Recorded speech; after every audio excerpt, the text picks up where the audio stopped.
Hey, welcome to Film Fanatics. This is our special Best and Worst of 2015 show. My name is Dan. My name is Justin. And I'm Joe.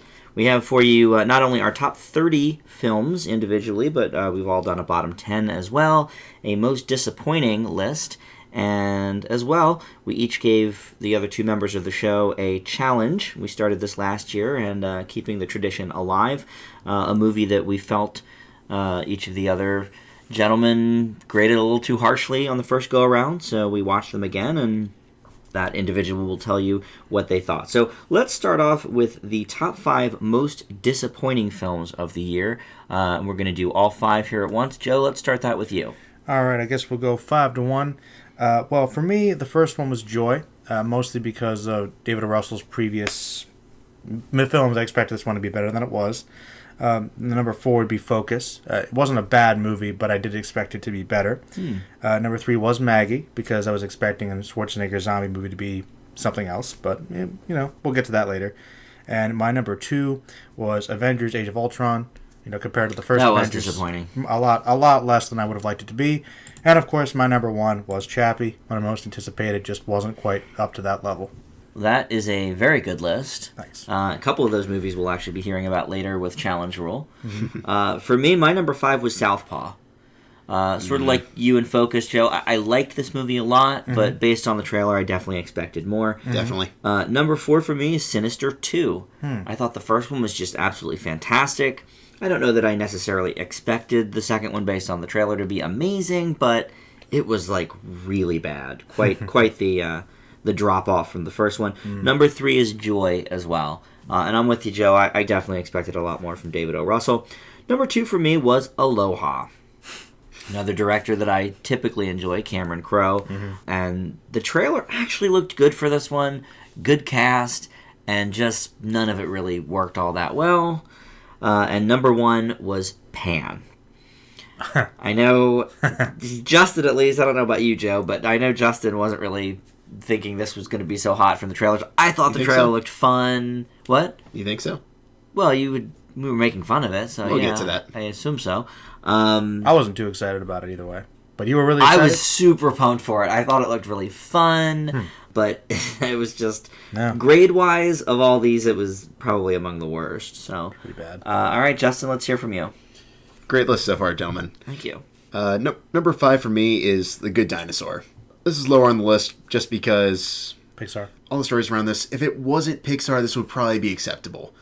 I thought it was a lot better than I was thinking going into it, just based on the trailer. It looked pretty bad, to be honest. My number 4 is Ant-Man. This is really the year that, theatrically speaking, the MCU just got decimated by TV. Agent Carter, better than all the stuff that they put out this year, movie-wise.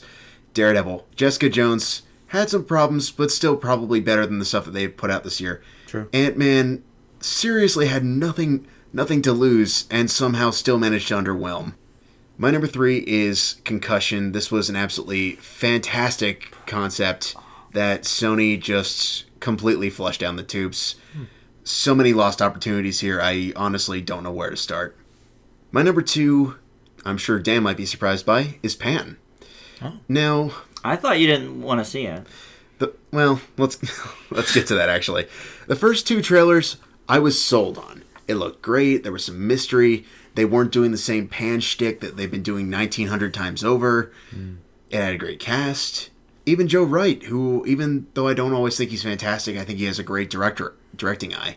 This I just left with the feeling of, why? Why is this so mediocre? Or in Dan's case, awful. It was bad. Yeah, I graded it lower than you. That's true. I have to say horrible, actually. Yeah, it was one of the worst. It just lost opportunity after lost opportunity. But my number 1 is Sicario. Now, this is one I kind of want to come back to in a couple of years because I think the hype might have had something to do with this. Entertainment Weekly was touting, we have Emily Blunt as this strong female action hero. And what I got was essentially really, really slow-moving thriller with Emily Blunt giving a very good performance as an incredibly naive agent, essentially getting outplayed by every single person in the cast. All right. Well, I think we'll revisit Sicario a little sooner than that, maybe in someone's top 30. Oh. But we'll get to that. First, we will get to the best of right now. Last year we started doing a 30 to sort of shine a little more light on some of those positive ones that maybe weren't huge blockbusters, but that we reviewed on the show that we all like. So, Justin, let's stay with you, and we're gonna list off the first 20 of these. We're going to actually just list off the first 10 and then get into a little more detail once we get into the top 20. But let's start at the top of your list, or at the bottom of your top 30, I should say, with number 30. Well, gentlemen, and our listeners, 2015 was a year where there was quite a bit going on. I saw a lot of really great stuff, so much so that we definitely have we might have a little bit of catching up to do. So some of the things I will be bringing up we haven't yet covered for the show, but hey, fingers crossed. We'll get there. Number 30, The Kingdom of Dreams and Madness. Number 29, Predestination. Number 28, Why Don't You Play in Hell? Number 27, Ex-Machina. Number 26, The 7-5. Number 25, Merchants of Doubt. Number 24, Going Clear, Scientology and the Prison of Belief. Number 23, Match. Number 22, Human Capital. Number 21, Song of the Sea. Number 20, where we start getting into the actual content, Timbuktu. This was one of the first main form ones that we caught after obviously hitting Ida, and just really blown away. There's somewhat of a story, but I know we throw around the phrase character study a lot on the show, but I view this one more or less as a character study being masquerading as more or less of a cultural study. One that we don't always think about a lot, and I thought that was absolutely fascinating for this movie. My number 19, Love and Mercy. We see a lot of biopics. This was such a bold and unique concept, and it's remarkably well balanced. I thought both Paul Dano and John Cusack, for a shocking change, did great in their dual role, and added a lot more perspective to the overall subject matter. Number 18, White God. This was a stranger than strange movie, but I was absolutely captivated by it. It gives us this really interesting look at humanity from a canine's perspective. So in that regard, you kind of have to look deeper than just the surface level. But if you do, there's a lot to love with this movie. My number 17, Kumiko the Treasure Hunter. This is a very interesting story about cinematic obsession gone horribly, horribly awry, but there's nothing quite like it this year. I think Rinko Kikuchi is a really underrated actress. I mean, personally, I think she's the best part of Babel. Really, really commits to this role. As a person truly out of touch with reality and arguably ends up paying the ultimate price for that. My number 16 is one that Dan and Joe will not be any strangers to, but our listeners might. Starred Up. I will give Justin this. Mm-hmm. This one he did try to push as an HMM for a while. He did. And we were like, that movie, I will admit, it sounds like a piece of garbage. I just saw that one I will admit Justin did bring to our attention. Yes, That's the only one of the 18 he's mentioned we didn't hear about, but we're guilty of he did at least bring Starred Up to us. He did. This is a prison drama, but also a father and son story. We talked about Jack O'Connell in Unbroken. I think he was arguably the best part of that movie, but this I think was really his crowning performance. Fascinating stuff and some great cinematography to boot. Number 15, Creed. I'll keep this one short and just leave it to my 5-word review. Jordan, ain't no false Creed. My number 14, The Wolfpack. This is a documentary about some really interesting subjects. A fascinating story to boot, and just watching them integrate all these classic film moments with just the things that they can come up with in their home is incredible. And watching how they end up a part of the outside world is a whole adventure in and of itself, and one that we will be covering on next week's show. Number 13, Mr. Holmes. Sherlock Holmes has been integrated many different ways. I think this is by far one of the most interesting. Ian McKellen absolutely commits himself into the role. Number 12, one that we will also be talking about next week, The Stanford Prison Experiment. The overall treatment of the initial experiment is not foreign to movies, but I think this is the best interpretation of it, really tackling the loss of humanity, just the overall role of losing your mind in this overall experiment, and really some great performances within it. And my number 11, The Martian, which I'll just leave simply as this. Ridley Scott finally rides again. All right, well, Joe, let's hear from you now on the 30 through 11 tip. All right. For 2015. Well, 30 through 11. Many that we've covered on the show, I would imagine. Mostly. I even waited for some of more recent ones, so this one might not be the most official, but we'll redo this again later. Yeah, we'll redo it right before the Oscar show. All right, well, I'll start off with 30 with the movie that I think I may have graded too high, and you guys brought up some points, but it's still a very good movie, and that's the Peanuts movie. I think maybe this was kind of best of Peanuts, but I really did like it, so it does make top 30 for me. Number 29 will make Dan happy. It's Trainwreck, because it was a funny movie. Yeah. Number 28 was Goosebumps, because it was a lot better than I was expecting it to be. Number 27 was Crimson Peak. It was also better than I was expecting. And 26, I thought was a very unique one. Krampus, or Krampus, or whatever it is. Number 25 was Concussion, because they told the truth. They told the truth. Good Justin. job, Joe. They told the truth. Okay? I liked that movie. And I think it, it wasn't perfect maybe, but I enjoyed it, actually. Number 24 was Ant-Man. I just want to point out for our listeners that Justin is kind of in the minority on that one with his hate, which is good. Number 23 is Star Wars. It made it. Number 22 is Jurassic World. It made it. Number 21 is Child 44. I kind of like that one more than you guys did. I'm actually surprised that one didn't show up on Challenge. I didn't know if I thought your perspective on it was understandable, but I really did enjoy it. Number 20 was Danny Collins, though, which I think could have been another one. Number 19 was Black Mass, mostly because of Johnny Depp. Number 18 is Paper Towns, because I liked the play on the love story, the romance, and the whole unrequited love. I thought was pretty unique for a YA type film. 17 was Me and Earl and the Dying Girl. I thought it was a pretty powerful coming of age tale. Number 16 was Dope, because it was amazing. It was dope. I mean, if you haven't seen it, definitely. I cannot tell you, it was a very unique film, and what great young actor performers. Number 15 was Mr. Holmes. Number 14 was Ex-Machina, because it was rather excellent visually, and despite the ending, very cerebral. Number 13 was Dark Places, another great one from the stories based on Gone Girl author. Number 12, though, got bumped down a little bit. It's actually Love and Mercy. Oh, wow. Got kicked out of my top 10 because there were so many good movies that came out, but still very excellent. Number 11 was Creed, because I agree with Justin, not a false creed. Definitely true creed. All right, well, for me, this was a slightly better year than last year. Mm-hmm. My top 30 last year included a couple of B+. This year I had to kick out some A-. In fact, some that you mentioned, Concussion, Dark Places, those are both real good movies, but did not make the cut. So here's what did. Number 30 for me was Grandma. Number 29, Shaun the Sheep movie. That was a big surprise.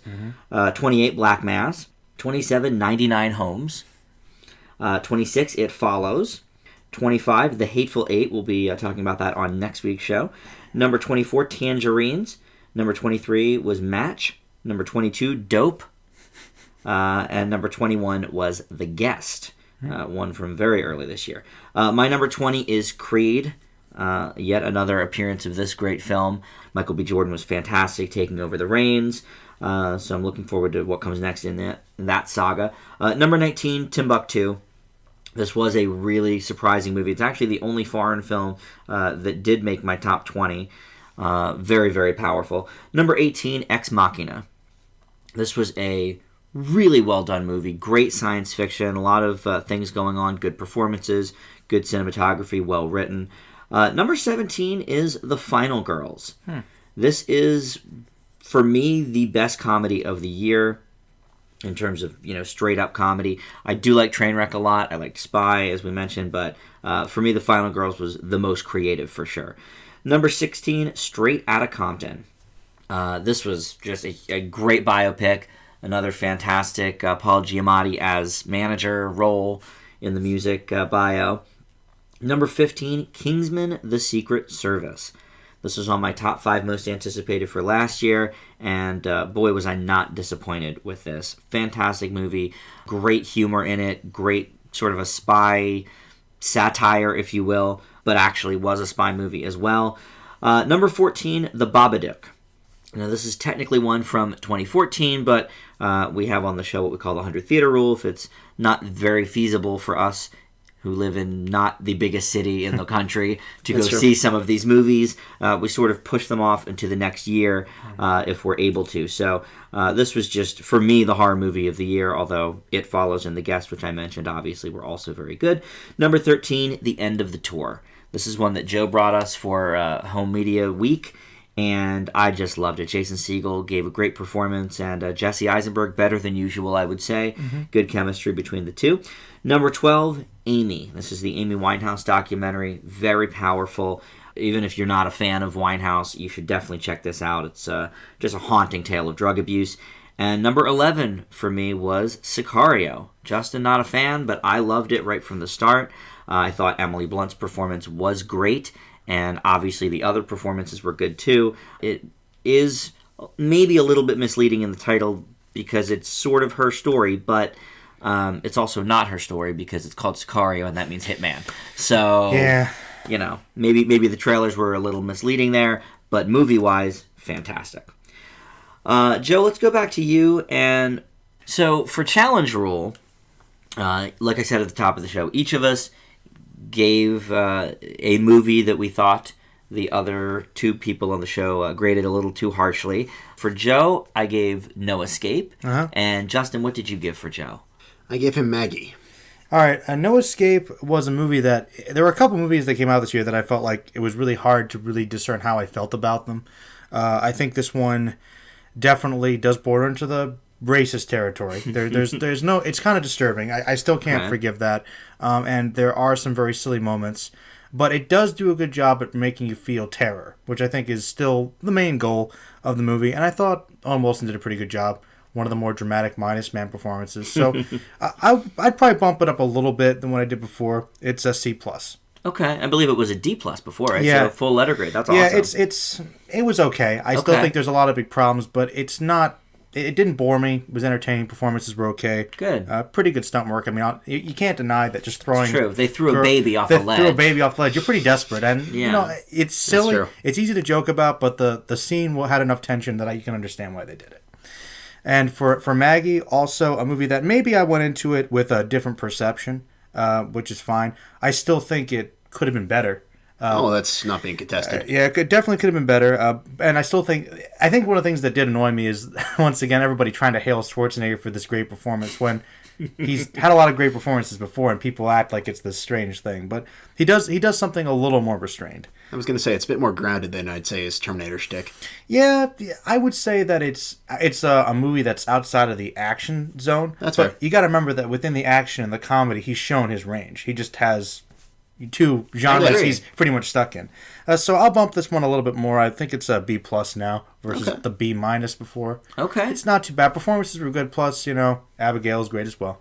Yeah, Abigail Breslin. Yeah. All right, well, Justin, for you, I gave Focus, which Joe actually brought up in his most disappointing. It's more for Justin than for me. But, I gave that a very positive grade, and you not so much. And Joe, what did you give to Justin? I gave it a B. Wait, a B? Yeah, I'm sorry. What did you give to Justin? I gave you Me and Earl and the Dying Girl. I was debating Paper Towns, but I thought Me and Earl was more salvageable. No, I told you challenge. Give me the challenges that you wanted me to challenge. Well, and yeah, speaking of salvageable, we've talked a lot about the discrepancies on the show. Justin is notorious for failing a lot more movies than you and I do. I wanted to give him Focus because rather than give him something he failed, like 50 Shades of Grey or Boy Next Door or something, I figured I'd rather give him something that he at least found something good about the first time, even if it was minuscule. That was my thought to build on, yeah. So, all right, Justin, let's hear about your challenges.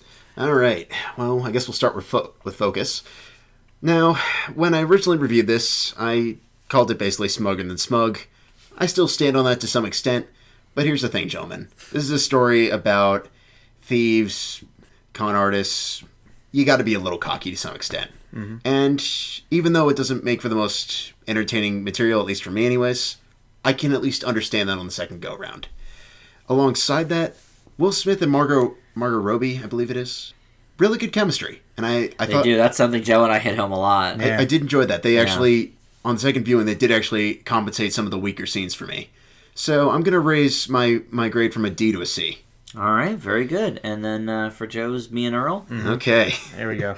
The nasty Graham heard round the world now. That's right. I know. What was that? A C plus for you originally? That was a C plus. I thought it was. That's a little harsh. Yeah. I thought it was a little harsh. Yep. I still think the kid is unbelievably irritating. Okay. I think The main kid. The main kid. Yes. There's a couple kids. Yeah. The me in it. The me. Yes. Me. I am so irritating. No. Thomas Mann's character is very irritating. However, he does get a character arc. I don't always think it's most believable and compelling at times, but he does. You do see his growth throughout the storyline, which I did like a lot more. I still wish Earl was in a bit more, but I like the way he grows, and I think that gives us a lot more context, not only to his story, but also to the dying girl of the story. And so for that one, I'm going to leave me and Earl with a B minus. Okay. Ooh, so just raised a little bit. Just a hair. Just a hair. Just a touch, I mean- just a touch. It might have been Teacher Shane that won me over. I don't know. Teacher Shane was pretty good. You hated him in the first time. I didn't buy him, but I didn't hate him. Yeah, you didn't believe him, I should say. I mean, that people would like hang It out did- with students in the. Yeah, it happens. It happens. It happened in my school. Yeah, it happens. All right. Well, what did you gentlemen bring to me, Joe? I brought you the 100-Year-Old Man who stepped out of the window or jumped out of the window, whatever that By was. climbed far, out the, the window. by far the longest title I can't even we've remember. had this year. The 100-Year-Old Man Who Climbed Out the Window and Disappeared. And Justin? Clouds of Sils Maria. All right. Well, the 100-Year-Old Man, we'll do that first. I gave this a C plus on the first go around. That may have been a little harsh. I do still feel like it's essentially a Forrest Gump ripoff. I don't really know if all of the humor translated for the American audience, but I do think that the flashbacks are better integrated than I originally thought. I liked that he blew stuff up a lot. I wasn't quite as keen on that the first time, but I enjoyed it more this time. And because the flashbacks are better integrated, I think the narrative on the whole does flow better than I originally thought. So I'm going to move that one up to a B. Nice.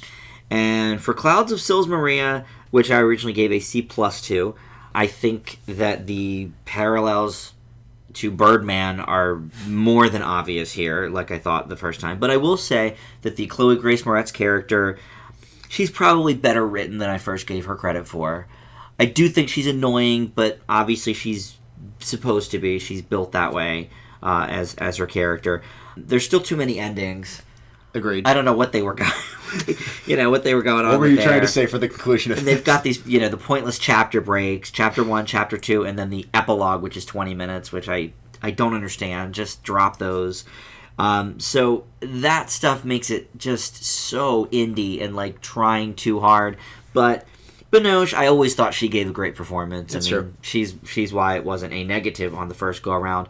And I will admit that Kristen Stewart is very good here. Definitely. In your review the first time around, you said that this was the one that really got you on board with her. For me, it's still Alice. She's so good in Still Alice. I don't think she quite matches that level here. But I will admit It's still pretty good, though. that her and Binoche have a good chemistry together, and they play the roles very well. So I'm going to bump this one up to a B as well. The Chloe Grace Moretz bit was more or less the impetus as to why I wanted to challenge you on this one. Yeah, that was probably the biggest change I got out of it. Yeah, I mean, Was her character. I certainly am not going to call you out on the flaws. There definitely exist, and it probably goes on a bit longer than it should. But C plus seemed a little harsh. Well, yeah, it tries very hard. All right, well, now that we're on to movies that we didn't grade so favorably, we have our bottom 10. And Justin, I guess why don't you start with that? Mr. F over there. So my Mr. F. Arrested Development fans. Of course. Yeah. All right. Number 10, 50 Shades of Grey. Now, you might wonder why this one is so low. I don't. Well, I wonder why it's on there at all. I don't wonder why it's so low. Well, aside from the fact that I think Dakota Johnson might be one of the worst rising talents of 2015, and some truly, truly unsexy sex scenes ever, I feel like the director, Taylor Johnson, was truly trying to work with the source material and make it a filmable movie without it basically being porn. And I feel like without her, it would have been so much worse. So I got to give her some points for trying to make this the source material bearable, because if they had gone verbatim like E.L. James wanted her to, I feel like this would have been like number 2 or number 1. Right. Number 9, The Woman in Black 2, Angel of Death. No, that was bad. Missed that one. Well, Dan once said that not every film can have good lighting. I respectfully disagree after watching this movie. No, it doesn't. Number 8, Do You Believe? Christian films ripping off Oscar films. In this case, Crash. Embarrassing to watch. Number 7, The Loft. This was a foreign film that got a remake, and then they decided to remake it again for a Western audience. I don't understand why people keep thinking this is a good idea. I thought it was okay. It's so bad. It is pretty bad, but it's a mess. It's a guilty pleasure for me. It's an absolute mess. Number 6, Hot Tub Time Machine 2. This is just a complete and utter insult to the original, and that's basically all I have to say about that. Number 5, Paul Blart Mall Cop 2. I get that Kevin James wrote this one, but oh my gosh, it just plain bad, sexist, and all over the place. Number 4, Rock the Casbah. I'm going to stick to my 5-word review for this one. Pompous ass plays pompous ass. Number 3, The Gallows. This is just basically everything wrong about 21st century horror wrapped into one movie. I respect the fact that it was shot on an incredibly cheap budget, but not well acted, not well shot, just a complete mess on nearly every level. Number 2, Outcast. I'll just go with my bit quote on this one for me. Pray for Nicolas Cage's film career. All right. Well, I'll go next. Wow, Justin. I've failed 9 movies this year, and only 2 of them appear on Justin's list. So interesting. Let's see what these are. I will note that I did end up moving Paul Blart up to a D. We've mentioned this movie several times on the show as an example of, look, this guy really was trying. He was going for it. I got maybe a laugh. Most of these top 10, people are just not even trying. These are bad. You'll see what I'm saying. Fantastic Four is number 10. I did decide to bump this one down to be a 10th F of the year. Fantastic Four just holds nothing good about it.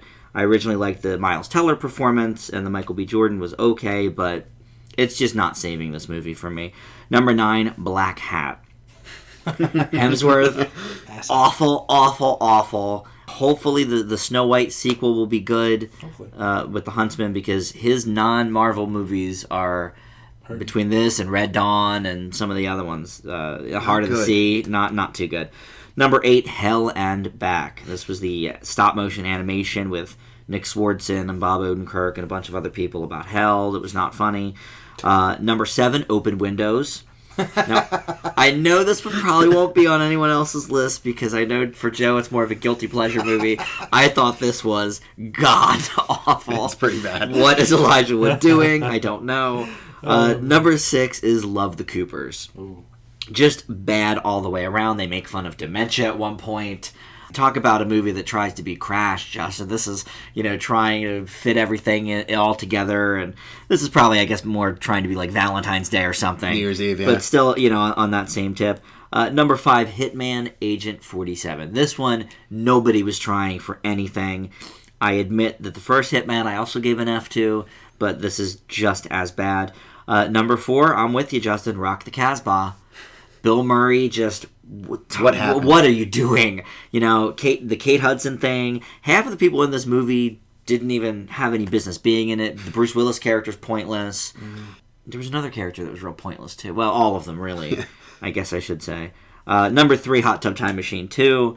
Just not funny, and just such a far cry from the original. The original was good, other than Love and Mercy, Cusack's last good movie, I would say. And this one just had none of that. Number 2, Accidental Love. Talk about David O. Russell, as we mentioned, in the most disappointing with Joy. This one, you could sort of give him a pass on, because after he made it, he really wanted to sweep it under the rug, so he knew it was terrible. But it finally got released this year after like 5 or 6 years, and boy, was that wait not worth it. It's bad. Joe, how about for you? Oh, I forgot that other one that I ended up failing. Wild Horses? Yep. That was terrible. I don't know that it would have made my bottom 10, but I did end up failing that one on the show. You turned me around. It's a pretty bad one, though. Yeah. I won't fight you on it. Well, my number 10 is Hot Tub Time Machine 2, because it was blasphemy compared to the original, which was actually a pretty good movie. Yeah. Number 9 is Fantastic Four, because the Fs are appropriate, because it's definitely an F. 8's Paul Blart 2, pretty bad movie, despite Kevin James, sorry. Nah, that's all right. Number 7, upon thought, actually, for me, it's a Maze Runner Scorch Trials. This movie has no reason to exist. Thank you. This movie is terrible. Like, I thought the first one was like okay, but like literally there's nothing going on in this like 2.5 hour movie or whatever. It's a good rethink. I like that. Another good rethink for you. 6, Pan, god awful. No one should ever Whoa. see it. Number 5, Unfinished Business, terrible movie. Yeah, that was really bad. And number 4, Rock the Casbah, another waste of time. Wow, we all rated it number 4. Yep. What about number 3? And 2. We're going number 3 and 2? Yeah, we're just saving our number 1s. Oh, number 3 is The Gallows to make Justin happy. Ooh. And number 2 is Meet the Coopers. Love the Coopers. Love the Coopers. I hated them myself. Well, I like Goodman. I feel like we all really hated those Coopers. Goodman was fine, He was as good. he always is, but like... Everyone else, owie. Even Goodman, though, his heart wasn't in it. Would it be? Well, usually he really... No. He's at least trying. Does it up, but Not in this one. in this one he really wasn't. It was sad. Yeah. All right, well, Joe, let's stick with you. Let's hear. Let's go back to the good movies now and hear your 10 through 2. Number 10 for me would be The Martian. Because it was a great movie. Number 9 was The Gift. I think it's probably one of the best thrillers that's come out in a long time, and I rewatched it again recently. That twist is just great. Really, really haunting. Number 8 is Bridge of Spies, another great Spielberg-Hanks combo. Number 7 would be The Hateful Eight, because Tarantino delivers again for me. Number 6 is Straight Outta Compton, because, don't mess with Dre and Eazy-E. Number 5 is End of the Tour. It was a fantastic film. Number 4 is Mad Max Fury Road. That's pretty amazing. Number 3, Inside Out, Pixar Strikes Again. Number 2 is Spotlight. Interesting. Okay, wow. All right, Justin, let's take it to you then. 10 through 2. Justine, let's do it. 2. Here we go. The Gift. Joel Edgerton, his directorial effort, and I gotta say he rocked it. Number 9, Tangerines. I would say this is anti-war filmmaking at its finest. Just a really fantastic story, really well constructed, and truly moves fast with its short running time. Number 8, Spotlight. The ensemble speaks for itself, and they all work amazingly together, collaborating on this incredible, controversial story that I think really rocked the foundation for things to come and stuff that we're still talking about today. Number 7, Mommy. Just gives us this really interesting character study about a really, really twisted law from Canada. The performances are fantastic. It's an absolute emotional powerhouse when it's all said and done. Number 6, Inside Out. I mean, Pixar strikes again, and the most glorious way imaginable, and I really can't say much more about that. Number 5, Animals. Addiction and homelessness comes together in a truly clever and twisted fashion. Didn't get a whole lot of love from critics, but I thought it was absolutely fascinating. My number 4, Phoenix. Combines two things that I truly, truly love. Holocaust stories and film noir. In a really interesting story that honestly never ceased to hold my attention. My number 3, Beasts of No Nation. I think it speaks a lot to the role of Netflix in terms of upcoming films and where and how we'll be seeing them. But alongside that, it comes great storytelling. I think the perspective is fantastic. It's incredibly well shot, and hopefully we'll see some Oscar buzz about this. My number 2, Room. Brie Larson is amazing, and long live the forehead. All right, well, a couple of new ones on my list that have not been mentioned so far. Number 10, though, is Bridge of Spies.